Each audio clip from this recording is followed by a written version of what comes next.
cause de réalité qui nous avec le prophète Caleb.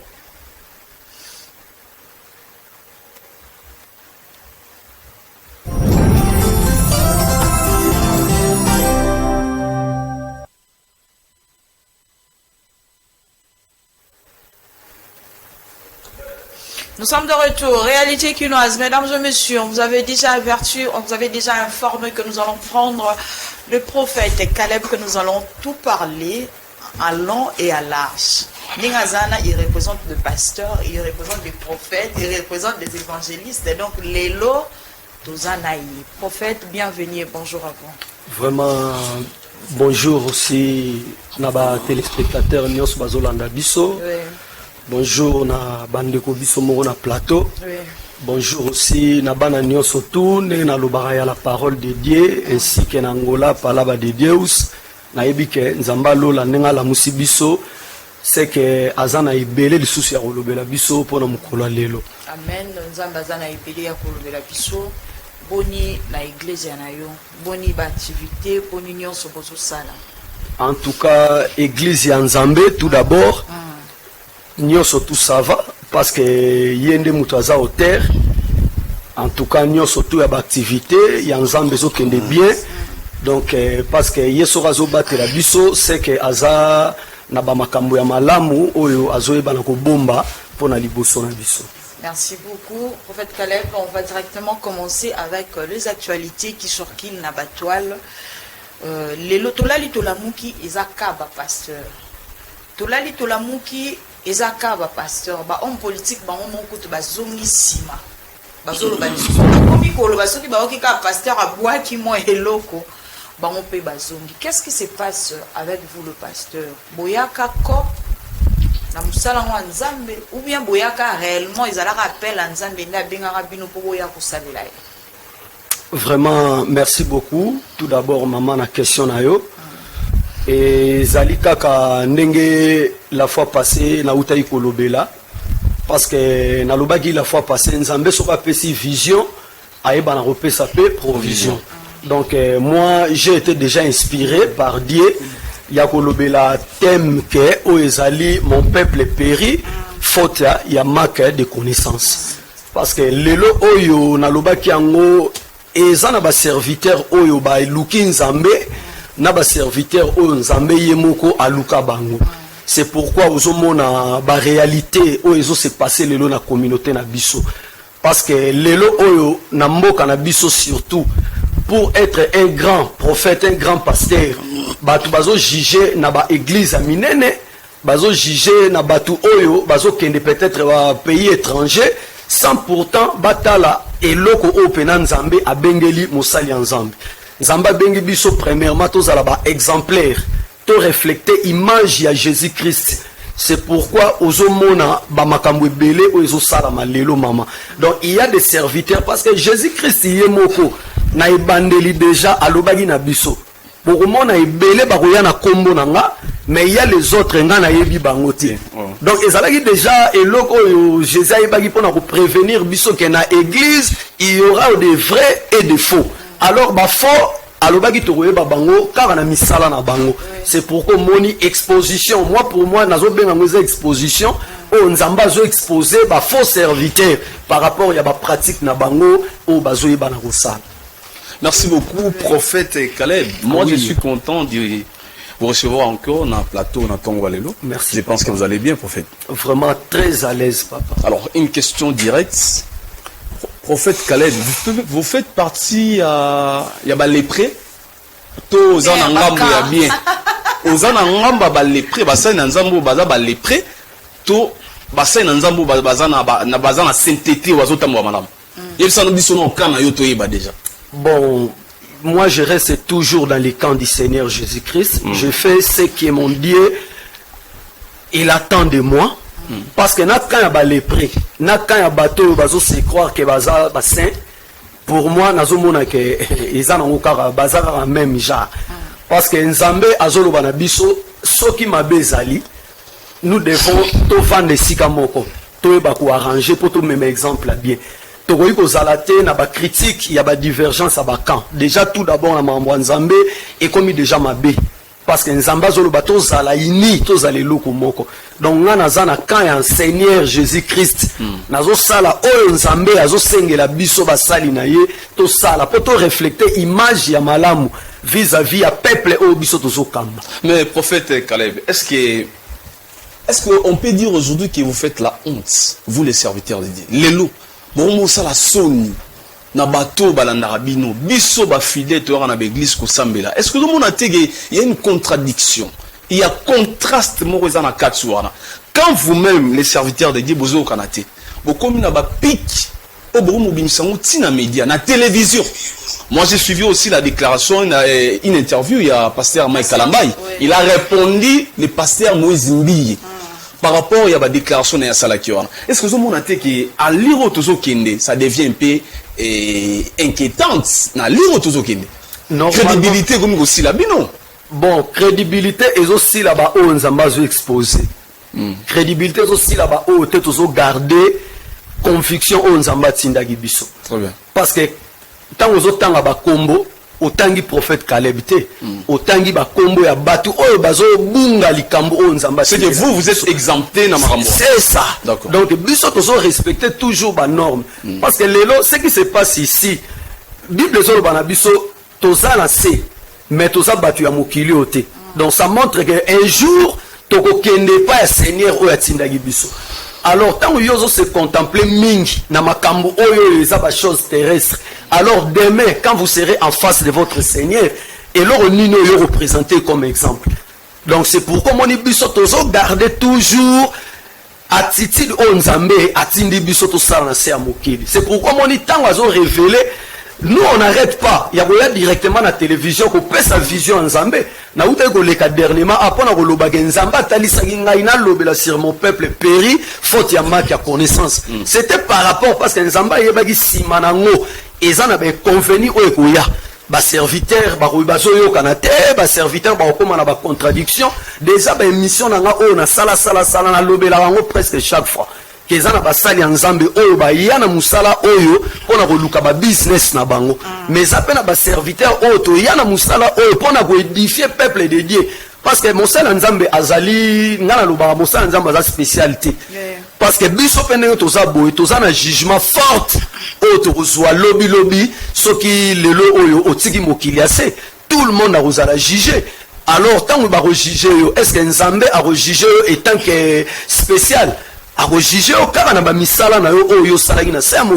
c'est pourquoi mon biso tozo préserver toujours kotambola na ba droiture koto sa ba principe. S'il vous plaît, merci beaucoup na éclaircissement na yo.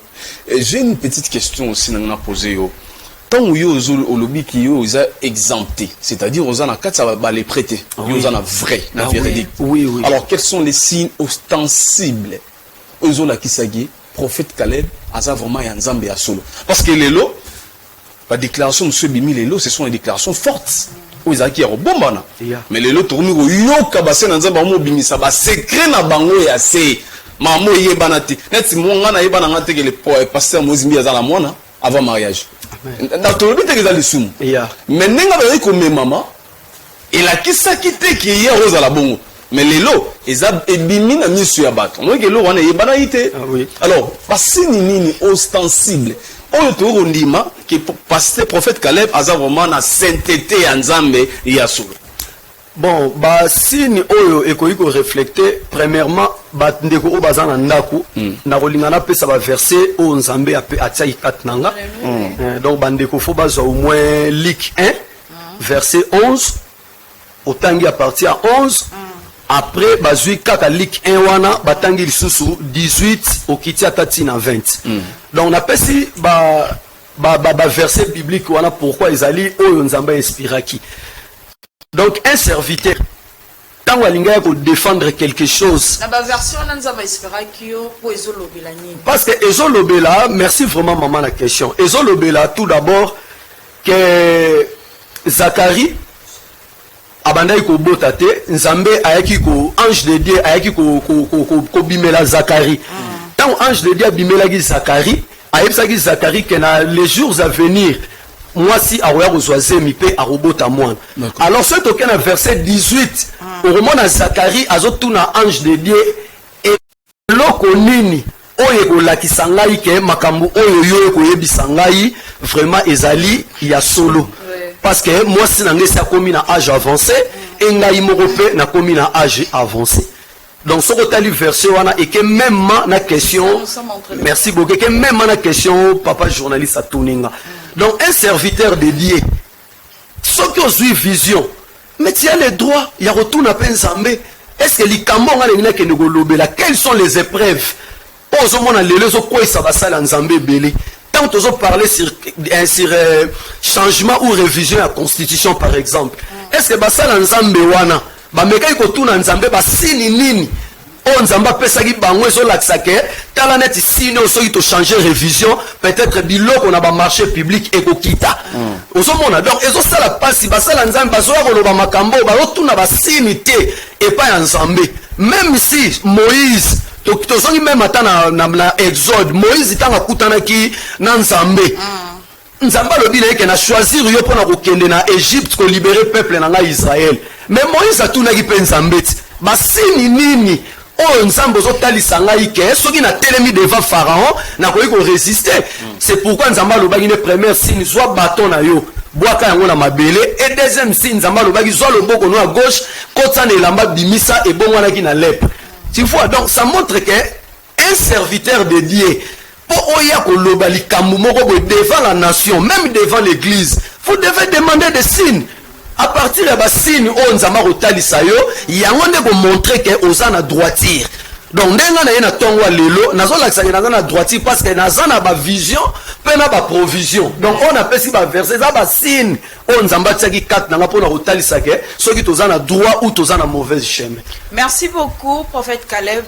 Une petite question, est-ce que est normal pasteur à côté de la politique yépe abanda ko exercer au tobenga comme ça la politique pour na yo, est-ce que c'est vraiment normal un pasteur peut faire aussi la politique? Soki aye nango na conviction ya nzambe aye nango na vérité parce qu'un serviteur dédié à côté de la politique kaka pour la vérité. Mais soki aye na politique pour na mensonge déjà abungi nzela. Donc soki aye nango pour la vérité oui parce que soko tali lelo ba Jacob ba Joseph ba travailler na politique. Joseph dans la en Égypte à limolindo to ya Pharaon au sentir que après ça qui ba signe authentique et pas ya Pharaon. Pharaon loti bandoto atalisi ba ministre na ye ba kokai ko limbolate mais tant Joseph alobaki vérité c'est par la vérité ne Pharaon monaki que poste ya gouverneur ba ko confier na Joseph. Donc c'est par la vérité o mosala nzamba ko exercer ba mission moko politique. Mais ce qui a hier pour un mensonge ou soit pour un intérêt financier et parce que ce n'est pas la toute première fois. Mais c'est parce que nous sommes en train de voir aussi na batunion surtout va exercer la politique parce que notre bazan kana bango o azana parti na bango kingani o pe na parti na bango kingani mais il y a toujours de quoi. Il y a toujours de quoi, dans quel sens bon et bima qui va salanzela ou basalité. Mais sur le groupe wana il y a un nombre de dieux à l'intérieur. Bon et bima qui par exemple ba me mango pour na ko futa bato. Ce qui to landeli problème eza mais il y a un nombre de dieux à l'intérieur. Ba homme de Dieu est belé baza ba ceinture. Il y a bato ya politique, il y a ba gouverneur, il y a ba ministre, il y a président de la République Kout Kolobate, il y a des hommes de Dieu. Mais et l'eau comment quand on a bazou ça là exactement maman les lots bah comme c'était nous voulons la constitution qu'est-ce qui se passe pour les hommes de Dieu c'est la constitution pour bombi nini wana ezali batu oyo bazoya pona ko distraire peuple congolais tout d'abord parce que moni selon révélation ya Nzambe mboka na biso esi ekomi prêt pour essayer de décoller. Wana ezali vision ou ezali prophétique parce que au moment où makamunyo surtout comme a exposé le moment où Nzamba lingara alaksana batu na yeke le monde la terre lui appartient. Alors au moment où monde mboka ekomaka na moment est décollé ezana batu o satana telemisaka pour na koya ko distraire.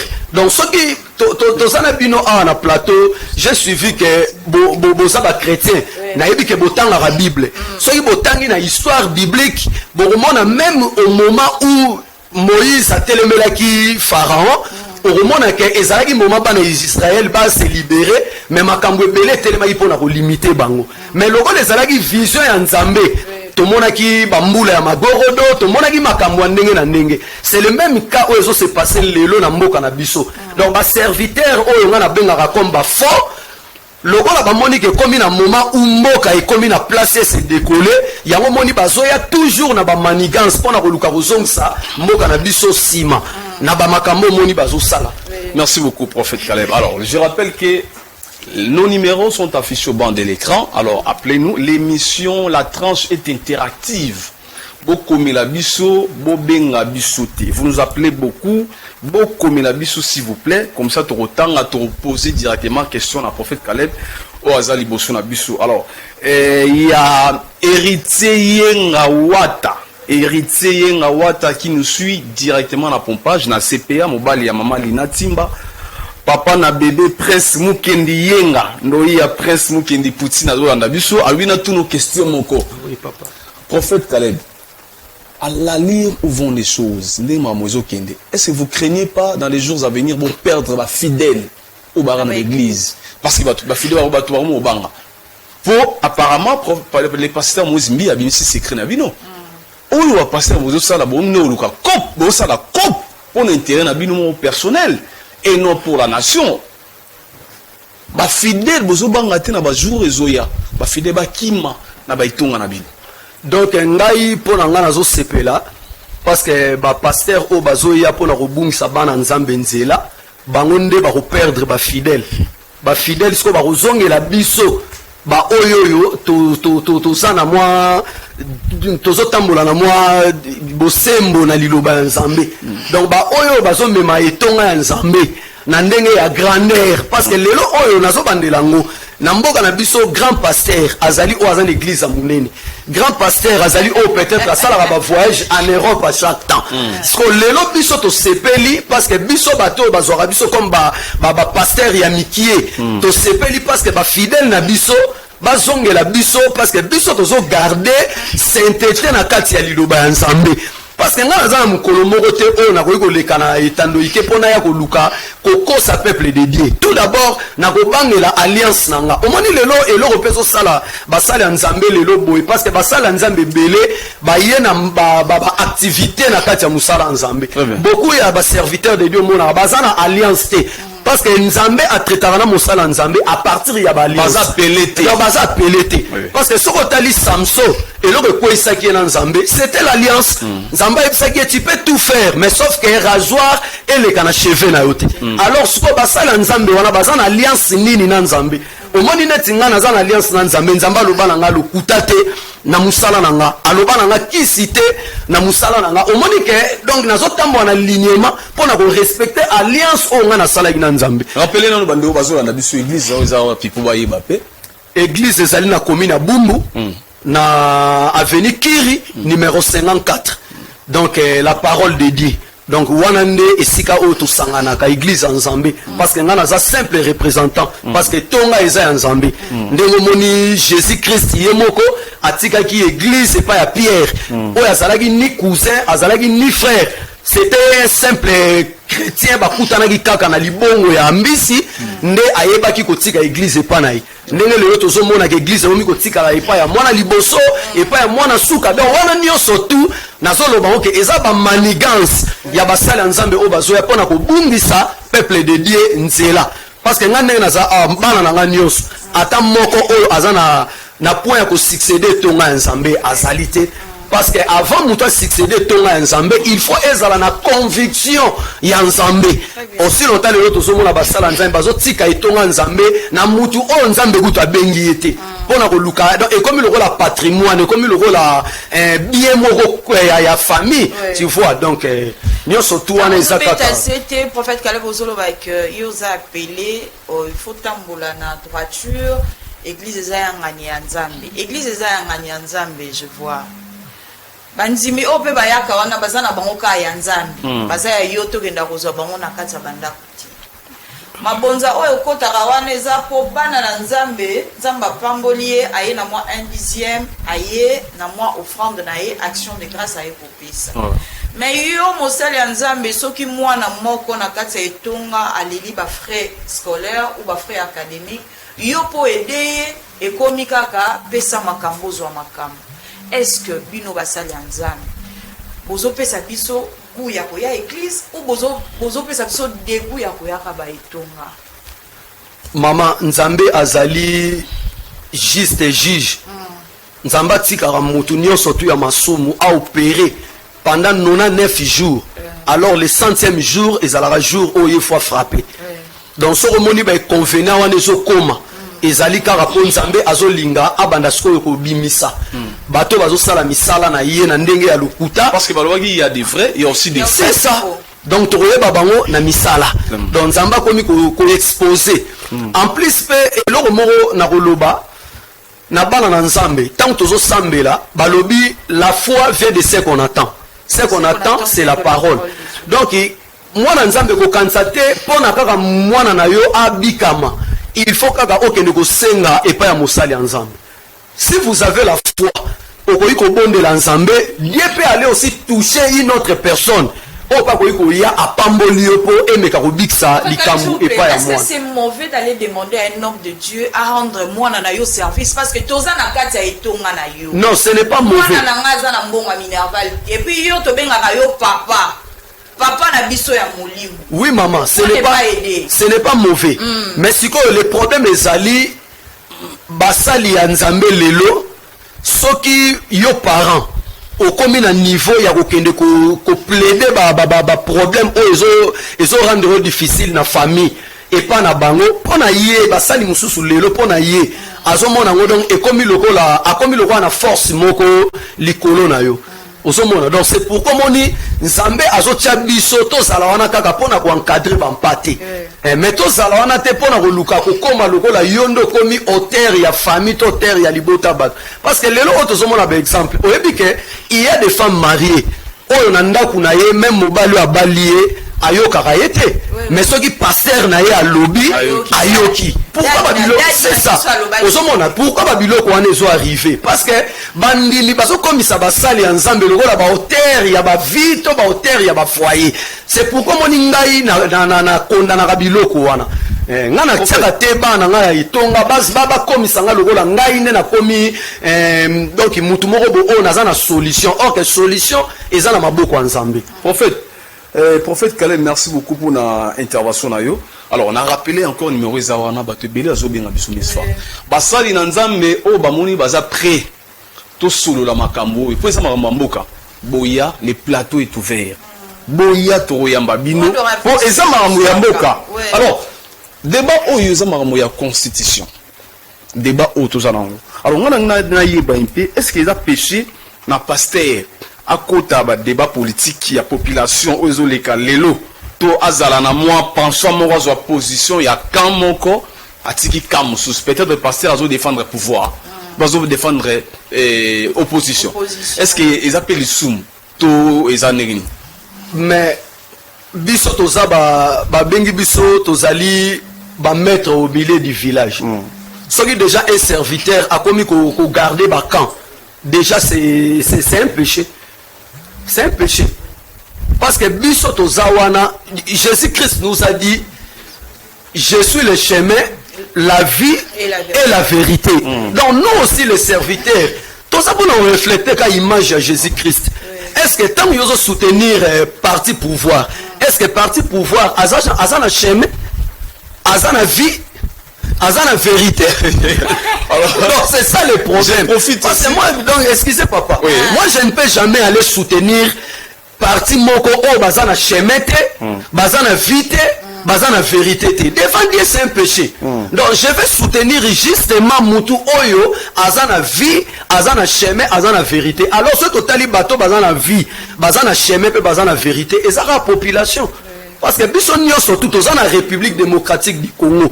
Tout le monde a la réalité, oyo ezoleka na mboka na biso.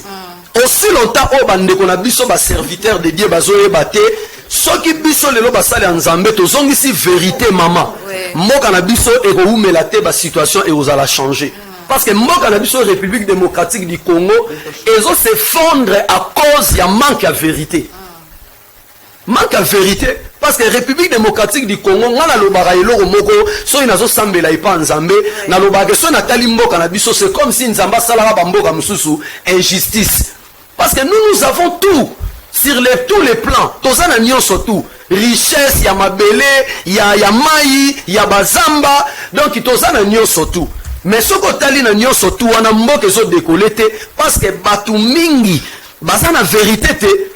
Alors, est-ce que les lots pour confirmer les téléspectateurs na biso que bino basale nzambe lelo bobungisi peuple de Dieu makambo bele na mutu bokomo mema peuple na perdition makasi ya kosakana on confirme oui merci beaucoup makasi ya merci beaucoup prophète Caleb parce que au pessimisme éclaircissement il y a des gens qui nous suivent au bazar et belé bazola na biso bazo benga falon téléphone ngamo bazo benga.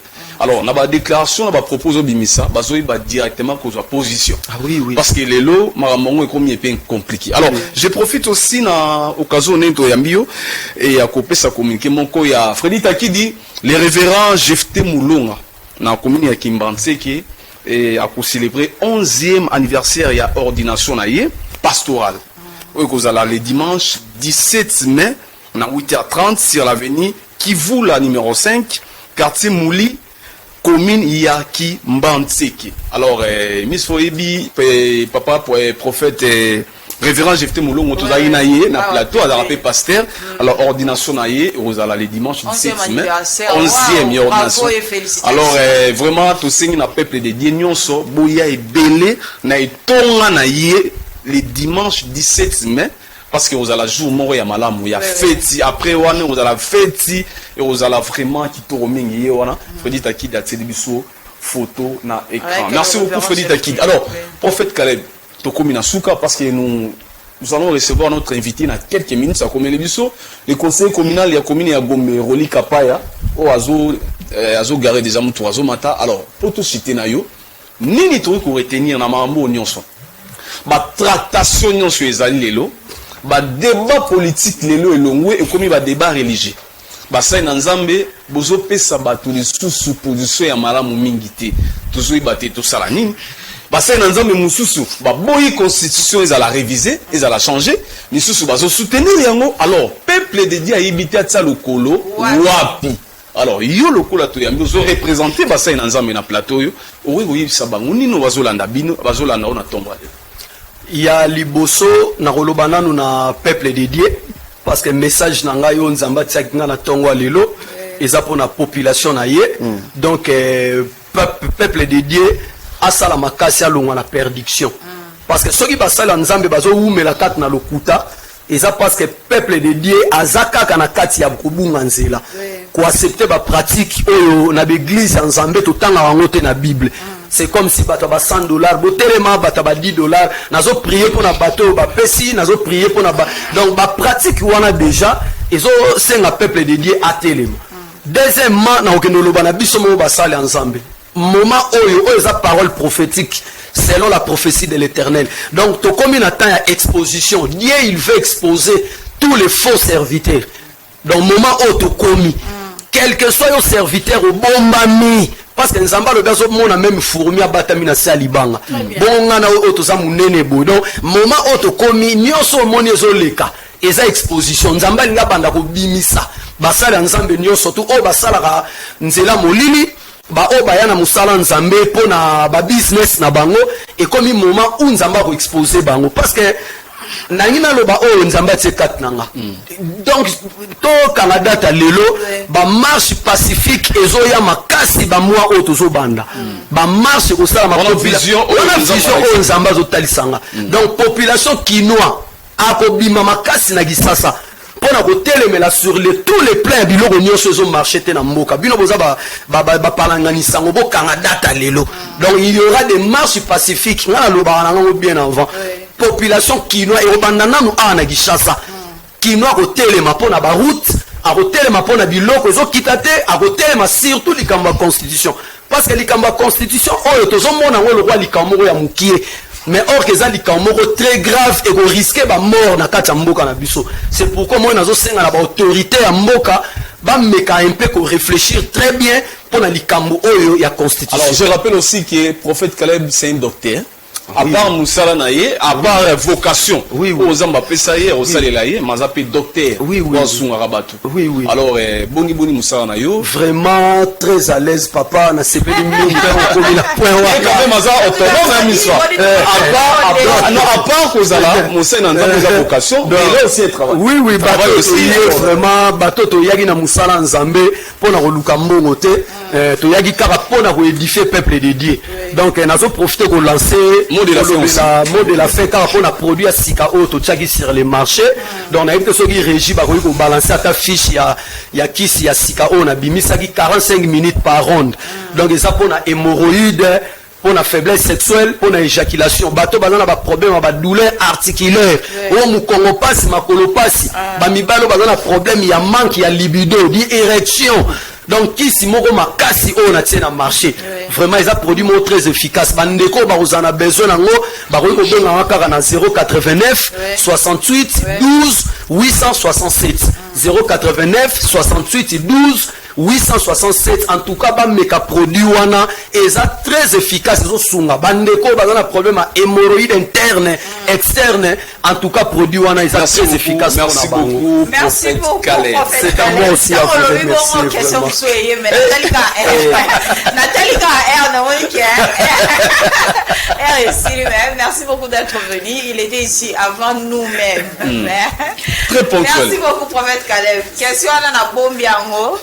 Nous allons prendre notre invité principal de ce matin. Lui, c'est le conseiller communal Kapaya.